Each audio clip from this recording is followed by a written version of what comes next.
Hello students, ഞാനിന്ന് P block എലമെൻസിലെ group 16 start ചെയ്യാൻ പോകുന്നത്. ഇപ്പോൾ ഗ്രൂപ്പ് 16 എലമെൻറ്റ്സ് ഏതൊക്കെയാണെന്ന് നമുക്കറിയാം. Oxygen, sulphur, selenium, tellurium and polonium. അതുപോലെ ഗ്രൂപ്പ് 16 എലമെൻറ്റ്സിൻ്റെ ജനറൽ ഇലക്ട്രോണിക് കോൺഫിഗറേഷനാണ് NS2 Np4. അപ്പോൾ നമുക്കിവിടെ ആദ്യമായിട്ട് ഇവിടെ കെമിക്കൽ പ്രോപ്പർട്ടീസുമായി ബന്ധപ്പെട്ട കാര്യം ഡിസ്കസ് ചെയ്യാം. Okay, first chemical property reaction with oxygen. ഇപ്പോൾ ഗ്രൂപ്പ് 16 എലമെൻറ്റ്സ് ഓക്സിജനുമായിട്ട് റിയാക്ട് ചെയ്യുമ്പോൾ ഓക്സൈഡ്സ് ഫോം ചെയ്യുന്നു. Okay, all these elements form oxides of the type EO2 and EO3. For example, when sulfur reacts with oxygen forms two types of oxides, SO2 and SO3.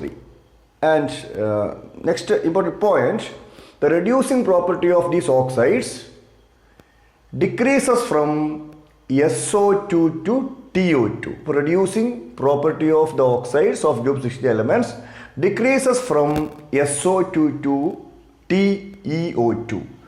Okay, sulphur ഡയോക്സൈഡിൽ നിന്നും tellurium ഓക്സൈഡിലേക്ക് പോകുമ്പോൾ ഈ ഓക്സൈഡ്സിൻ്റെ reducing property decrease ചെയ്യുന്നു. നമുക്ക് നോക്കാം എന്താണ് ഇതിൻ്റെ reason. Okay, then on moving down the group due to inert pair effect the stability of +4 oxidation state increases from sulfur to tellurium.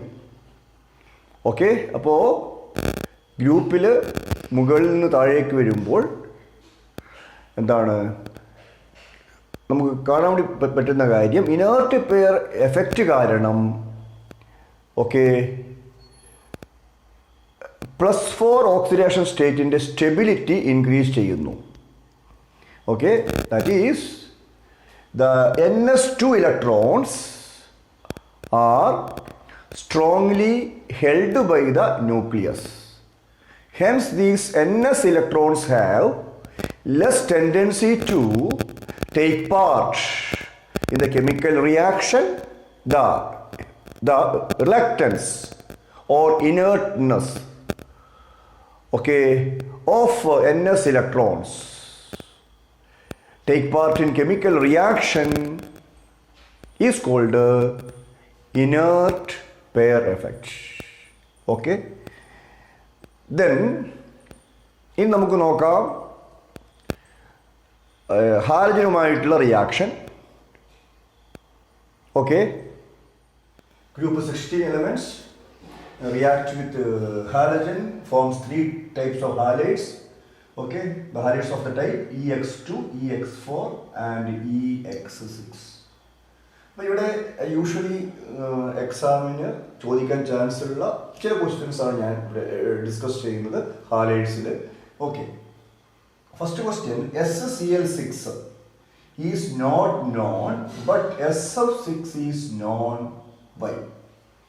Okay, അപ്പോൾ SCl6 എന്ന കോമ്പൗണ്ട് ഫോം ചെയ്യുന്നില്ല, പക്ഷേ SF6 എന്ന കോമ്പൗണ്ട് ഫോം ചെയ്യുന്നുണ്ട്. എന്തുകൊണ്ടാണ് എന്നാണ് question. Please listen. F- ions are smaller than Cl- ions, and the larger the size of Cl- ions, larger the size of Cl- ions cause inter-ionic repulsion. Hence, sulfur cannot accommodate the 6 Cl- ions.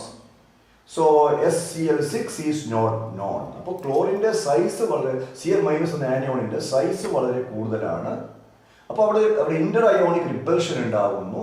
അതുകൊണ്ട് ഈ large size 6 chlorine ആറ്റത്തെ സൾഫറിന് accommodate ചെയ്യാൻ പറ്റില്ല എന്നാണ് പറയുന്നത്. അതുകൊണ്ട് തന്നെ SCl6 എന്ന compound എന്താണ് എക്സിസ്റ്റ് ചെയ്യുന്നില്ല. SCl6 is not known. Okay, but due to the small size of F- ions, sulfur can accommodate 6 F- ions. Okay, so SF6 is known. Okay, next question.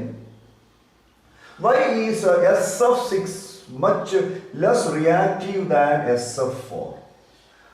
പക്ഷേ ഇങ്ങനെയും ചോദിക്കാം, SF6 is not easily hydolysed. Why?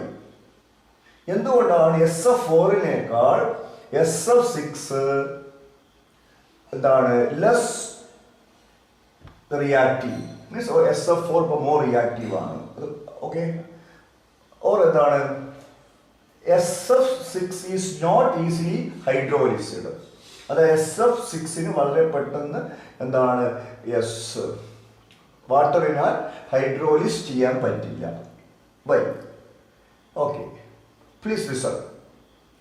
SF4 has seesaw geometry because it possesses one lone pair of electron and it is more reactive. SF4-ലെ one lone pair ഉണ്ട്, seesaw structure ആണ്, unsymmetrical structure ആണ് SF4-നുള്ളത്. അതുകൊണ്ട് തന്നെ അത് more reactive ആണ്. Yes, then we can say that sulfur in SF4 is not sterically protected because it is surrounded by four fluorine atoms. So attack of water takes place easily. അപ്പോൾ SF4-ൽ sulphur എന്താണ് 4 fluorine ആറ്റത്താൽ ചുറ്റപ്പെട്ട് കിടക്കുന്നു. അതുകൊണ്ട് തന്നെ വളരെ എളുപ്പത്തിൽ വാട്ടറിന് സൾഫറിനെ attack ചെയ്യാൻ പറ്റുമെന്നാണ് പറയുന്നത്. SF4-ലെ സൾഫറിനെ വളരെ പെട്ടെന്ന് വാട്ടറിനെ അറ്റാക്ക് ചെയ്യാൻ വേണ്ടി പറ്റും. ഇവിടെ ഈ പോയിന്റ് ഇമ്പോർട്ടൻ്റ് ആണ്. Sulfur in SF4 is not sterically protected. But in the case of SF6 has symmetrical structure, octahedral shape, okay, and it is more stable molecule, and sulfur in SF6 is sterically protected by 6 fluorine atoms. Hence, H2O cannot attack sulfur atom in SF6.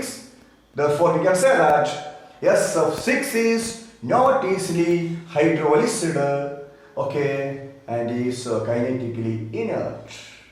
SF6 is kinetically inert substance. It is not easily hydolysed by water. Then group 16 elements react with hydrogen and they form hydrates. Okay. Then the hydrates are H2O, H2S, H2SC, and H2TE. Then ഇവിടെ എക്സാമിന് ചോദിക്കാൻ chance ഉള്ള question ആണ്, why bond angle decreases from H2O to H2SC? Okay, അപ്പോൾ oxygen അല്ലേ, sulphur, selenium, tellurium, and polonium is radioactive, it is unstable. The hydrates are H2O, H2S, H2SC and H2TE. അപ്പോൾ എന്താണ് ഈ ഗ്രൂപ്പിൽ മുകളിൽ നിന്ന് താഴേക്ക് വരുമ്പോൾ as we move down the group the bond angle decreases. The bond angle decreases from H2O to H2OSC or H2OTE. Yes. അപ്പോൾ ഇതാണ് സ്ട്രക്ചർ നമുക്കറിയാം. The central atom is group 60 elements. Okay, HEH, E group 60 elements. Okay, E has 2 lone pair of electrons. The central group 60 element has 2 lone pair of electron, and according to VSEPR theory, the repulsive interaction decreases in the order lone pair, lone pair, lone pair, bond pair, and bond pair, bond pair. Yes. അപ്പോൾ as we move down the group, size increases. When the size increases, electronegativity decreases. Then the volume occupied by lone pair of electrons increases. അപ്പോൾ ഗ്രൂപ്പിൽ മുകളിൽ നിന്ന് താഴേക്ക് വരുമ്പോൾ size increase ചെയ്യുന്നു, അപ്പോൾ electronegativity decrease ചെയ്യുന്നു. Then when size increases, the volume occupied by the lone pair of electrons increases. Then, thus to minimize the repulsive interaction, the bond pair come closer, and the bond angle decreases. Okay.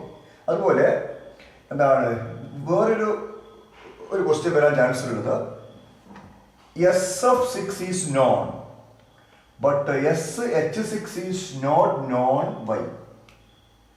Okay, എന്താണ് അതിൻ്റെ reason? നമുക്കറിയാം fluorine is a strong oxidising agent. അതുകൊണ്ട് തന്നെ fluorine can oxidise sulphur to a maximum oxidation state of +6. Okay, strong oxidising agent ആയ ഫ്ലൂറിന് സൾഫറിനെ maximum oxidation state ആയ +6 oxidise ചെയ്യാൻ പറ്റും and forms SF6. But hydrogen is a weak oxidizing agent and it cannot oxidize the sulfur to the maximum oxidation state of +6. Hence, sulfur does not form SH6. Okay. ഇനി നമുക്ക് ഈ ഹൈഡ്രേറ്റ്സിന്റെ acidic character നോക്കാം. The acidic character of hydrates decreases in the order. Okay, H2 is less acidic, but H2OT is more acidic. Yes, why H2? Yes, അപ്പോൾ ഇവിടെ എക്സാമിന് വരാൻ chance ഉള്ള ഒരു ക്വസ്റ്റ്യൻ ആണ് മുമ്പേ. H2S is less acidic than H2TE. Hydrogen sulphide H2TE less acidic ആണ്. Why? Okay, then as we move down the group, നമുക്കറിയാം size increases. Then TE is maximum, size of TE is maximum. Then the covalent character of HTE bond decreases. Okay, when size increases, the covalent character of HTE bond decreases. Hence the bond dissociation and the enthalpy of HTE bond decreases. അപ്പോൾ നമുക്ക് എന്ത് ചെയ്യാം, വളരെ പെട്ടെന്ന് bond break ചെയ്യാൻ വേണ്ടി പറ്റും. അപ്പോൾ ലൂപ്പിന് മുകളിൽ നിന്ന് താഴേക്ക് വരുമ്പോൾ നമുക്കറിയാം സൈസ് കൂടുന്നു. അപ്പോൾ സൾഫറിനേക്കാളും സൈസ് കൂടുതലാണ് ടെലൂരിയത്തിനുള്ളത്. അപ്പോൾ HTE ബോണ്ട് സ്ട്രെങ്ത് കുറയുന്നു. അപ്പോൾ ബോണ്ട് സ്ട്രെങ്ത് കുറയുക means bond dissociation enthalpy of HTE bond decrease ചെയ്യുന്നു. അപ്പോൾ വളരെ പെട്ടെന്ന് ഇതിന് H+ അയോണിനെ ലോസ് ചെയ്യാൻ വേണ്ടി പറ്റും. So H2TE is more acidic than H2S. Then next physical properties. ഇപ്പോൾ ഫിസിക്കൽ പ്രോപ്പർട്ടീസിൽ മെൽറ്റിംഗ് പോയിന്റുമായിട്ട് ബന്ധപ്പെട്ട ക്വസ്റ്റ്യൻ വരാൻ ചാൻസ് ഉണ്ട്. Please listen. There is a large difference between the melting point of oxygen and sulfur. Why? അപ്പോൾ ഇത് നമുക്ക് attractive ഫോഴ്സിനെ base ചെയ്തുകൊണ്ട് പറയാം. Okay, then this the reason for this can be explained on the basis of atomicity. Okay, we know oxygen is diatomic, O2, but sulfur is polyatomic, SH. Therefore, strong van der Waals force, hold the SH molecules. The van der Waals force hold the SH molecules stronger than O2 molecules. SH മോളിക്യൂൾസിനെ എന്താ പറയുക, hold ചെയ്യുന്ന van Darr വാൾ ഫോഴ്സിന്റെ strength O2 മോളിക്യൂളിനേക്കാൾ കൂടുതലാണ്. അതുകൊണ്ട് തന്നെ സൾഫറിന്റെ melting പോയിന്റും boiling പോയിന്റും ഓക്സിജനേക്കാൾ വളരെ കൂടുതലാണ്. ഓക്കെ, ഇനി എൻ്റെ നെക്സ്റ്റ് വീഡിയോയിൽ ഏറ്റവും ഇമ്പോർട്ടൻ്റ് ആയിട്ടുള്ള ഗ്രൂപ്പ് 16 എലമെൻ്റായ ഓക്സിജനുമായി ബന്ധപ്പെട്ട കാര്യങ്ങൾ നമുക്ക് ഡിസ്കസ് ചെയ്യാം. ഓക്കെ, ഓക്സിജൻ്റെ പ്രിപ്പറേഷൻ, അതുപോലെ ഓക്സിജൻ്റെ കെമിക്കൽ പ്രോപ്പർട്ടീസ് ഒക്കെ നമുക്ക് നെക്സ്റ്റ് വീഡിയോയിൽ ഡിസ്കസ് ചെയ്യാം. Good bye, study well.